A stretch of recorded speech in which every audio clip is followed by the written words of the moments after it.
इस वक्त की सबसे बड़ी खबर, सऊदी अरब के जेद्दा में ओआईसी देशों के विदेश मंत्रियों की आपातकालीन बैठक चल रही है। यह बैठक इजराइल की तरफ से गाजा के अस्पताल पर किए गए हमले को लेकर बुलाई गई है। सऊदी अरब इस बैठक की मेजबानी कर रहा है और सभी मुस्लिम देशों के विदेश मंत्री इसमें शामिल हैं। इस दौरान ईरान के विदेश मंत्री हुसैन आमिर ने इजराइल के खिलाफ मुस्लिम दुनिया से एकजुट होने की अपील कर डाली है। ईरान ने मुस्लिम देशों से इजराइल पर प्रतिबंध लगाने की अपील की है।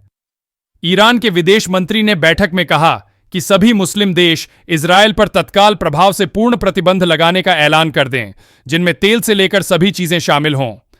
साथ ही जिस मुस्लिम देश के इजराइल के साथ राजनयिक संबंध हैं, वह देश इजरायली राजदूतों को फौरन बर्खास्त कर दें।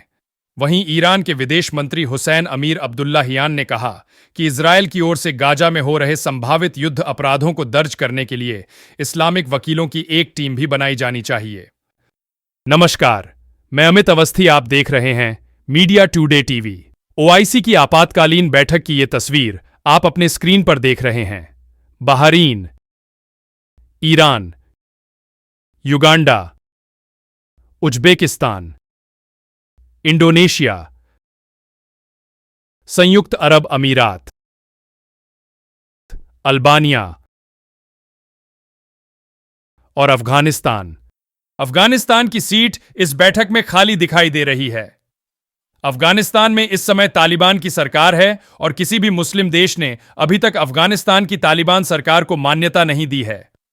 इसके अलावा Morocco, Mozambique, niger, Nigeria, Yemen और तुर्की समेत तमाम मुस्लिम देशों के विदेश मंत्री इस बैठक में शामिल हैं। दरअसल मंगलवार को गाजा के एक अस्पताल में ब्लास्ट होने की वजह से बड़ी संख्या में फिलिस्तीनी नागरिकों की मौत हो गई थी। इसी पर चर्चा करने के लिए सऊदी अरब के जेद्दा शहर में ओआईसी की एक आपातकाल बैठक बुलाई गई। बैठक के बाद ओआईसी की ओर से जारी बयान में गाजा अस्पताल में हुए हमले की कड़ी निंदा की गई है। ओआईसी की ओर से इसे संगठित राज्य आतंकवाद और युद्ध अपराध का एक मामला बताया गया है। ओआईसी की ओर से बयान में कहा गया कि 57 सदस्य देशों ने फिलिस्तीनी लोगों के खिलाफ हो रहे अपराध, आतंकी और खतरनाक हमलों का जिम्मेदार इजरायल को माना है। यह न सिर्फ मानवीय मूल्यों के खिलाफ है, बल्कि अंतर्राष्ट्रीय मानवीय कानून का उल्लंघन भी है।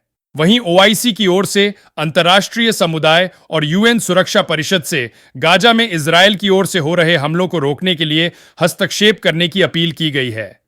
वहीं तुर्की के विदेश मंत्री का कहना है कि अब